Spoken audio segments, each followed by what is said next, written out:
جملوں میں وضع بدلنے سے بعض کلمات کی جملوں میں وضع بدلنے سے ان کے آخر میں ہونے والی تبدیلی کو ظاہرِ اعراب کہتے ہیں۔ بعض کلمات کی جملوں میں وضع بدلنے سے ان کے آخر میں ہونے والی تبدیلی کو ظاہرِ اعراب کہتے ہیں، جو عربی زبان کی امتیازی خصوصیات میں سے ایک نمایاں خصوصیت ہے، اور دنیا کی بہت کم زبانوں میں یہ خصوصیت پائی جاتی ہے۔ ابتدا میں یہ سامی زبانوں کی مشترکہ خصوصیت تھی، لیکن مرور زمانہ کے ساتھ ساتھ عربی کے علاوہ تمام سامی زبانوں سے یہ خصوصیت ختم ہو گئی۔ مشہور جرمنی مستشرق Carl Brockelmann famous German orientalist Carl Brockelmann نے اپنی کتاب فقہ اللغات السامیہ یعنی سامی زبانوں کی فقہ اللغات السامیہ یعنی سامی زبانوں کی فقہ میں لکھا ہے، قدیم بابلی زبان میں پورے طور سے اعرابی نظام تھا، مگر وہ دھیرے دھیرے ختم ہو گیا، جیسا کہ دوسری سامی زبانوں کے ساتھ ہوا۔ لیکن عربی زبان جزیرہ عرب میں دوسری زبانوں سے علیحدہ رہنے کے سبب اپنی قدیم خصوصیات کی حفاظت میں کامیاب ہو گئی، جن میں نظام اعرابی بھی شامل ہے۔ عربوں نے اپنی زبان کی حفاظت کا غیر معمولی اہتمام کیا، کیونکہ نہ صرف انہیں اپنی زبان سے غیر معمولی تعلق اور اس پر شدید اعتزاز تھا، بلکہ یہ زبان نصوص شرعیہ کو سمجھنے کا وسیلہ بھی تھی۔ کیوں انہوں نے اس عربی زبان کی حفاظت کی؟ اس کی ایک بڑی وجہ تھی کیونکہ یہ زبان نصوص شرعیہ، شریعت اور دین کی زبان تھی، اس لیے ایک بڑی وجہ یہ ہے۔ دوسرے ان کو اپنی زبان سے غیر معمولی تعلق تھا۔ اور ما لا یتم الواجب الا به فهو الواجب، یعنی جس کے بغیر فرض نہ پورا ہو وہ بھی فرض ہوتا ہے۔ ہاں، تو یہ زبان نصوص شرعیہ کو سمجھنے کا وسیلہ بھی تھی، اور ما لا یتم الواجب الا به فهو الواجب، جس کے بغیر فرض نہ پورا ہو وہ بھی فرض ہوتا ہے، کہ قبیل سے اس زبان کو سمجھنا اور اچھی طرح جاننا ناگزیر تھا۔ عہد رسول صلی اللہ علیہ وسلم میں لوگ فطری سلیقے کی بنیاد پر عربی زبان بولتے اور سمجھتے تھے، اور انہیں کسی نحوی یا صرفی قاعدے سے کسی قسم کی مدد لینے کی چندہ ضرورت نہ تھی۔ لیکن جب اسلامی فتوحات کا رقبہ وسیع ہوا اور بہت سی غیر عرب قومیں حضیرہ اسلام میں داخل ہوئی، تو ایک طرف انہیں عربی زبان سکھانے کی ضرورت پیش آئی، تو دوسری طرف اجمیوں سے مسلسل اختلاط کے سبب عربوں کا لسانی سلیقہ بھی کمزور ہوا، اور عربی بولنے میں نہ صرف اجمیوں سے بلکہ عربوں سے بھی غلطیاں ہونے لگی اور لحن رائج ہونے لگا۔ عربی زبان و ادب کی کتابوں میں ایسی بہت سی روایتیں ملتی ہیں جن میں لوگوں کے ذریعے کی جانے والی قواعد اور اعراب کی ایسی غلطیوں کا ذکر ملتا ہے۔ کئی ایسی روایتیں بھی ملتی ہیں جن کے بموجب قرآن کی قرأت میں بھی لوگ غلطیاں کرنے لگے تھے، یہاں تک کہ اس بات کا خطرہ ہونے لگا کہ کئی قرأت کی یہ غلطی معنی کی غلطی کا سبب نہ بن جائے۔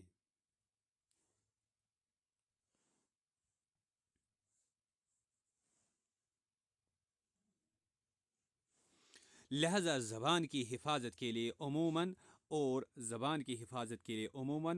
قرآن و حدیث کی حفاظت کے لیے خصوصاً زبان کے اصول و قواعد مرتب کیے گئے، اور اسی سلسلے میں عربی کے مختلف علوم و فنون مورز وجود میں آئے۔ اعرابی قواعد بھی انہی کا حصہ ہے، چونکہ عربی زبان کی صحیح قرأت اور درست استعمال میں سب سے زیادہ اعرابی قواعد کی اہمیت ہے، لہذا سب سے پہلے انہی پر توجہ دی گئی اور سب سے زیادہ انہی کا اہتمام کیا گیا۔ ابو الاسود الدؤلی متوفی 69 ہجری نے امیر المومنین علی بن ابی طالب رضی اللہ عنہ کے ارشاد کے بموجب عربی کے اولین قواعد مرتب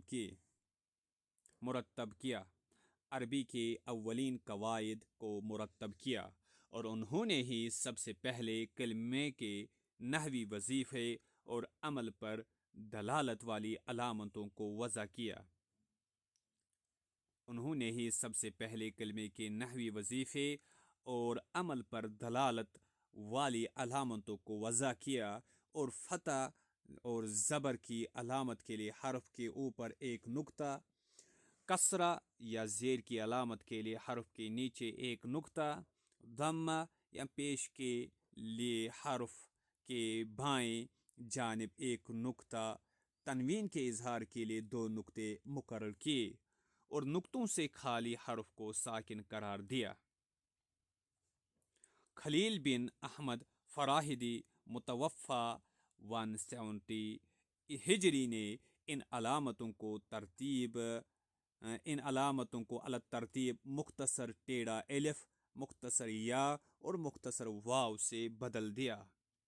تنوین کے لیے انہی حروف کو مقرر استعمال کیا، اور وہ ان کے علاوہ خلیل نے سکون کے لیے مختصر خا، حمزہ کے علامت کے طور پر مختصر عین اور تشدید کے لیے مختصر شین کو مقرر کیا۔ سکون اور کسرہ کے علاوہ خلیل کی وضع کردہ علامتیں آج بھی رائج و مستعمل ہے۔ اس کے بعد اعراب کا لغوی و اصطلاحی معنی۔ اعراب کا لغوی معنی، اعراب فعل اعرب یعرب اعراب سے نکلا ہے۔ اعرب یعرب اس کا مصدر ہے اعراب۔ اعرب فعل ماضی کا صیغہ ہے، یعرب مضارع کا صیغہ ہے، اسی کا مصدر ہے اعراب۔ اور فعل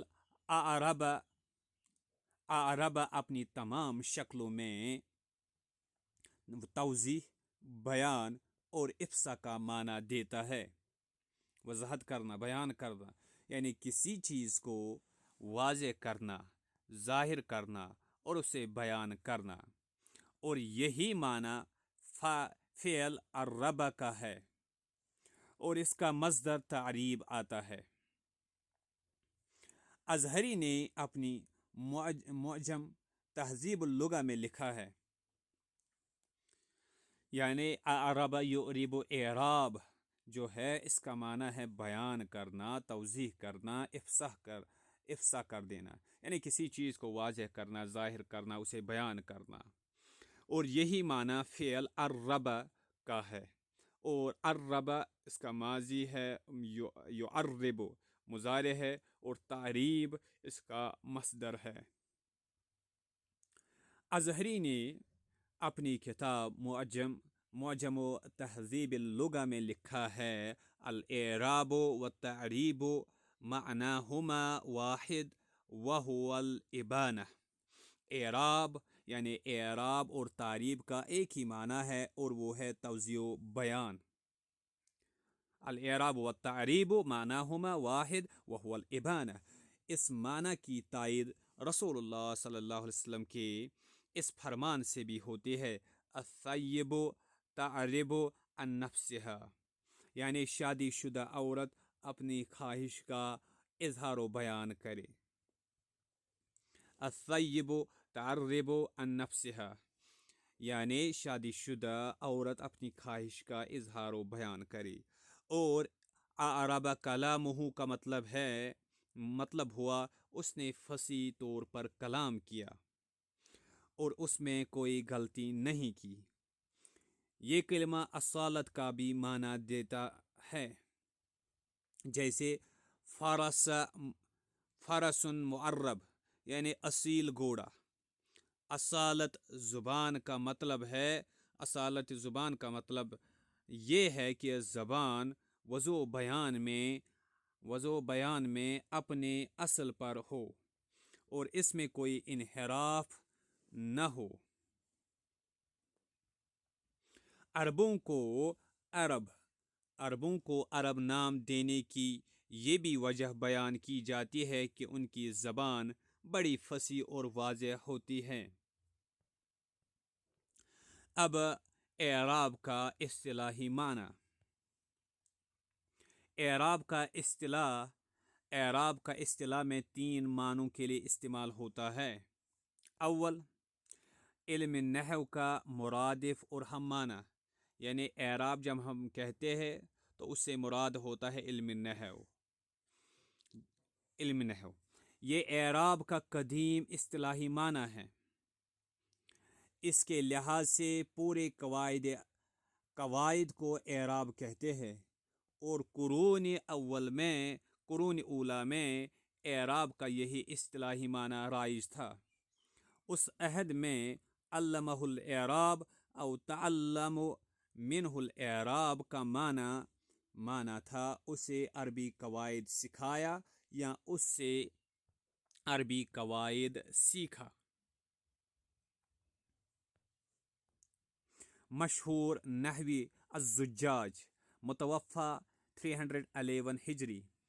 مشہور نحوی الزجاج متوفی 311 ہجری وغیرہ علم نحو کو اعراب کے نام سے ہی موسوم کرتے تھے. علم نحو کو اعراب کے نام سے ہی موسوم کرتے تھے. دوسرا معنی جو اعراب کا ہے، لغوی جملے کی تحلیل و توصیف کرنا، یعنی جملے کی انالیسز کرنا، بریک ڈاؤن کرنا ورڈز کی، اور گرامیٹیکل فنکشنز ورڈز کی بتانا، اس کو بھی اعراب کہتے ہیں. یہ بھی اعراب کا ایک اصطلاحی معنی ہے. نحوی و صرفی اعتبار سے کلمے کے وظیفے اور عمل کا بیان. جو ورڈز سینٹنسز اور جملوں میں استعمال ہوتے ان کی فنکشن کیا ہے، ان کی گرامیٹیکل فنکشن کیا ہے، ان کی نحوی صرفی اعتبار سے ان کا فنکشن اور عمل کیا ہے، اس کا بیان کرنا، اس کو بھی اعراب کہتے ہیں. کلمے کے تقدیم و تاخیر کی تعلیل و توجیہ. کلمے کے تقدیم و تاخیر کی تعلیل و توجیہ، معرب و مبنی کے احوال اور حرکات مقدرہ اور ظاہرہ کی تفصیل و تعویل وغیرہ پر بھی اعراب کا اطلاق ہوتا ہے. اعراب یعنی کلمہ کے تقدیم و تاخیر کی تعلیل اور توجیہ بیان کرنا، معرب و مبنی کے احوال بیان کرنا، کون سے ورڈز معرب ہے، کون سے مبنی ہیں، اگر یہ پہلا ورڈ آیا ہے کیوں آیا ہے، بعد میں آیا ہے کیوں آیا ہے. حرکات مقدرہ، اگر کہیں پہ حرکات چھپی ہوئی ہے، کہیں پہ ظاہر ہے، تو اس کی تفصیل بتانا اور تعویل کرنا وغیرہ پر بھی اعراب کا اطلاق ہوتا ہے. ابو جعفر النحاس متوفی 698 ہجری کی کتاب اعراب القرآن. ابن خالویہ متوفی 370 ہجری کی کتاب اعراب الثلاثین سورۃ من القرآن. اور مکی بن ابی طالب متوفی 437 ہجری کی تصنیف مشکل اعراب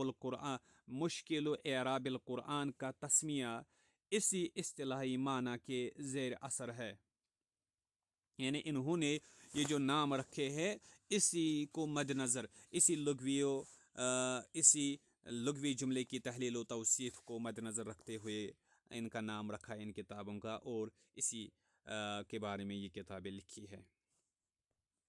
تیسرا معنی صوم، جو اعراب کا تیسرا معنی ہے وہ ہے بنا کا مقابل، یعنی مبنی کے مقابل بنا اعراب کا اپوز، یعنی اعراب بنا کے اپوزٹ کے طور پر استعمال ہوتا ہے، ضد کے طور پر استعمال ہوتا ہے، یعنی مبنی کے اپوزٹ کے طور پر معرب اور اعراب استعمال ہوتا ہے۔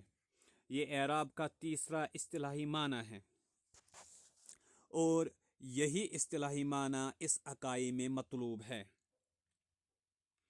اس سبق میں جو ہم یہ پڑھنے جا رہے ہیں یعنی اعراب، تو اس کا مطلب ہے مبنی کے علاوہ جو معرب ہے ان کے سلسلے میں، یہ معنی ہم یہاں پہ مراد لیں گے۔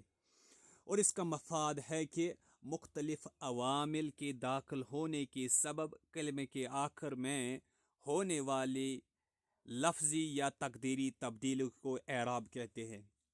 تو اس اعتبار سے مختلف فیکٹرز کی وجہ سے جو ایک ورڈ کے آگے مختلف فیکٹرز آتے ہیں، ایک ورڈ کے سامنے پہلے مختلف فیکٹرز ہونے کی وجہ سے اس ورڈ کے آخر میں جو تبدیلیاں آتی ہے لفظی یا تقدیری، تو ان تبدیلیوں کو اعراب کہتے ہیں، اور یہ ایک امر معنوی ہے، اور اس معنوی امر پر دلالت کرنے والی علامتیں ہیں جو مختلف شکلوں میں ظاہر ہوتی ہے۔ بہت سے نحویوں نے اعراب کی تعریف کی ہے۔ ذیل میں بعض قدیم و جدید نحویوں کی تعریف کو ذکر کیا جا رہا ہے۔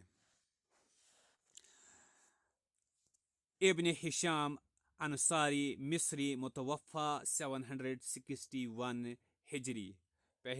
پہلی جو ڈیفینیشن ہے وہ ہے ابن ہشام انصاری مصری، متوفی 761 ہجری۔ اس نے شرح شذور الذہب فی معرفت کلام العرب، اس نے اپنی کتاب شرح شذور الذہب فی معرفت کلام العرب میں وہ لکھتے ہیں کہ اثر ظاہر او مقدر یجلب العامل فی آخر الاسم المتمکن والفعل المضارع، یعنی اسم متمکن اور فعل مضارع کے آخر کا ایسا ظاہری یا تقدیری اثر جو عامل لایا ہو، یعنی اثر ظاہر او مقدر یجلب العامل فی آخر الاسم یجلب العامل فی آخر الاسم المتمکن والفعل المضارع، یعنی اسم متمکن اور فعل مضارع کے آخر کا ایسا ظاہری یا تقدیری اثر جو عامل لایا ہو۔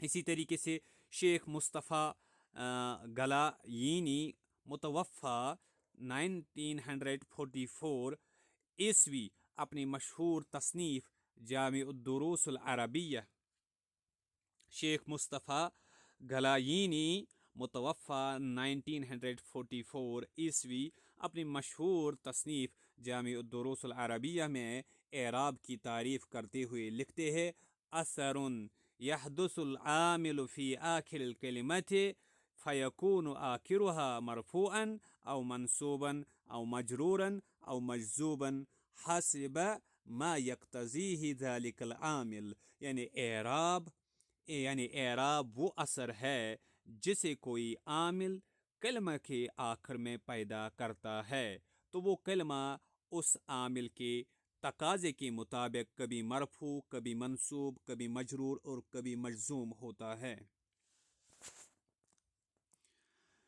اسی طریقے سے استاد حسن عباس، متوفی 1979، استاد حسن عباس متوفی 1979 عیسوی نے اپنی کتاب النحو الوافی النحو الوافی میں اعراب کی تعریف یوں کی ہے: ہوا تغییر العلامت التي في آخر اللفظ بسبب تغییر العوامل الداخلة عليه وما يقتضيه كل عامل، یعنی کلمہ پر داخل ہونے والے عامل کے تغیر کے سبب کلمہ کے آخر میں ہونے والی علامتوں کے تغیر اور ہر عامل کے تقاضے کے مطابق ہونے والی تبدیلی کو اعراب کہتے ہیں۔ اب اس کے بعد سوال یہ ہے کہ اعراب کا نشو و نما کیسے ہوا؟ اعراب کا نشو و نما، عربی اعراب کی نشو و نما کی دو حیثیتیں ہیں۔ پہلی حیثیت عملی اور استعمال کے اعتبار سے عربی زبان میں اعراب کا وجود، دوسری حیثیت اس سے متعلق اصول اور قوانین اور مصطلحات کی وضع۔ کلام عرب میں اعراب کا وجود اس حقیقت میں نہ کسی کو شک ہے اور نہ کسی قسم کا کوئی اختلاف کہ عربی اس حقیقت میں نہ کسی کو شک ہے اور نہ کسی قسم کا کوئی اختلاف کہ عربی زبان میں عملی طور پر ہمیشہ اعراب موجود رہا ہے اور عربی زبان کبھی بھی اس سے خالی نہیں رہی ہے۔ اس حقیقت میں نہ کسی کو شک ہے اور نہ کسی قسم کا کوئی اختلاف کہ عربی زبان میں عملی طور پر ہمیشہ اعراب موجود رہا ہے اور عربی زبان کبھی بھی اس سے خالی نہیں رہی ہے۔ اس سلسلے میں مستشرقین وغیرہ کی جانب سے کیے جانے والے تمام اعتراضات اور شکوک و شبہات بے اصل اور بے بنیاد ہے۔ دراصل ان حضرات کے شکوک و اعتراض کا منشا و سبب ان کی وہ حیرت ہے جو عربی زبان کے اعرابی نظام کے استحکام اور اس کی وسعت و دقت کو دیکھ کر انہیں پیش آتی ہے۔ ان کی رائے میں انسان عام بول چال کی زبان میں اتنے باریک و وسیع قوانین کا اہتمام و التزام نہیں کر سکتا ہے، لیکن شاید یہ اعتراض کرنے والے اس حقیقت کو فراموش کر دیتے ہیں کہ عرب قوم اپنی زبان سے تعلق اور اس کے اہتمام کے حوالے سے ایک امتیازی خصوصیت کی حامل تھی، اور یہ قوم اپنی قوت حافظہ میں بھی دوسری قوموں سے ممتاز تھی، اور انہی دونوں امتیازات کی بنیاد پر انہیں اس سلسلے میں دوسری قوموں پر قیاس نہیں کیا جا سکتا ہے۔ عرب اپنے فطری سلیقے سے اپنی روزمرہ کی گفتگو میں، اپنی شاعری میں اور اپنے مواثیق و عہود میں اعراب کا استعمال کرتے تھے اور اس کی پوری رعایت کرتے تھے۔ عربی کی قدیم ترین نصوص میں یہ اعرابی ظاہرہ ملتا ہے۔ ان حرکات اعرابیہ کے معنوں کو عربی بولنے اور سننے والے دونوں اچھی طرح سمجھتے تھے، چونکہ عرب اپنی زبان کی فصاحت و بلاغت کا بہت خیال رکھتے تھے، اپنے کلام کی سلاست و وضاحت کا بے حد اہتمام کرتے تھے، لہذا یہ بات بڑی حد تک فطری تھی کہ ان کی زبان اعرابی نظام پر مشتمل ہو، بلکہ اعرابی نظام کو عربی زبان کی سب سے واضح اور اہم خصوصیات قرار دیا گیا۔ عربی کلام کی معنویت اور اس کی حرکت و حرارت سب اسی اعرابی نظام سے قائم تھی۔ جو بھی عربی کلام ہم تک پہنچا ہے وہ سب معرب ہے۔ مثلاً الف قرآن کریم فصیح ترین عربی میں نازل ہوا اور پورا کا پورا معرب ہے، اور قرآن نے خود اپنے آپ کو عربی مبین کہا ہے۔